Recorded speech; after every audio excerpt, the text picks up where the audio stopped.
ու ինչքան ապարատը հզոր լինի, ինչքան լավ սրսկես, այնքան ուշուշ ես սրսկելու։ Իսկ ինչքան թեթև սրսկես, դեն զորով ստիպված ես լնելու հաճախակի սրսկես։ Ահա։ Նայք։ Այսինքն ամբողջ ծառը դեղանյութով ներկում ենք։ Իմ աղբեր մի քիչ հեռու չլցվի վրեդ։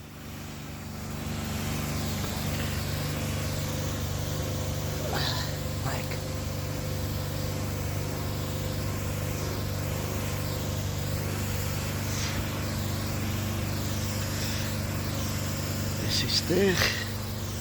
Ես իստեղ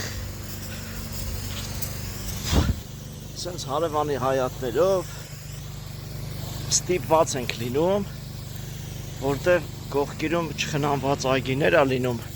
որտեղ բարենպաստ պայմաններ ա միջատների, վնասատուների բազմացման համար։ Դրա համար այս են ստիպված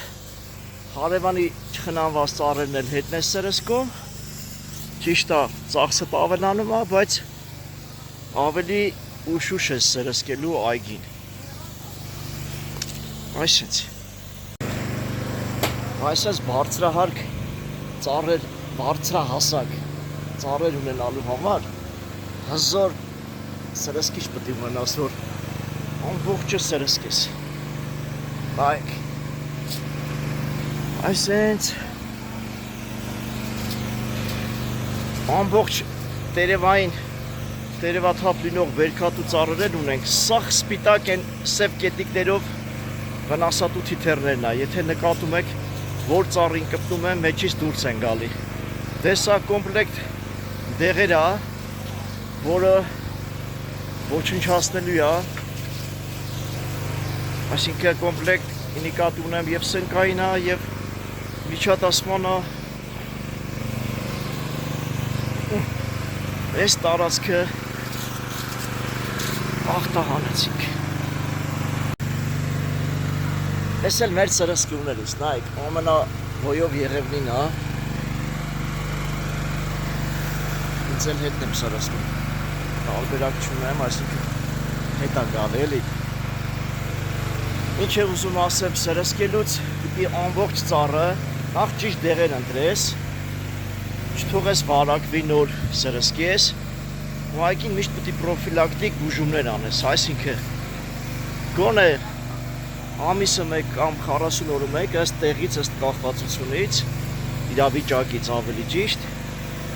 նայք, այսպես ամբողջ ծառը պիտի դեղանյութով ընկրկես։ Հաշվի սրսկելուց բան ես անում, ինչ որ պոլիզատորով ներկում ես, այսինքն բույսը չոր տեղ չի թողում, ոչ էլ տենց, ես իմ քանի տակ անդադ պահես վրեն, էլի, սենց օրինակ բերեմ,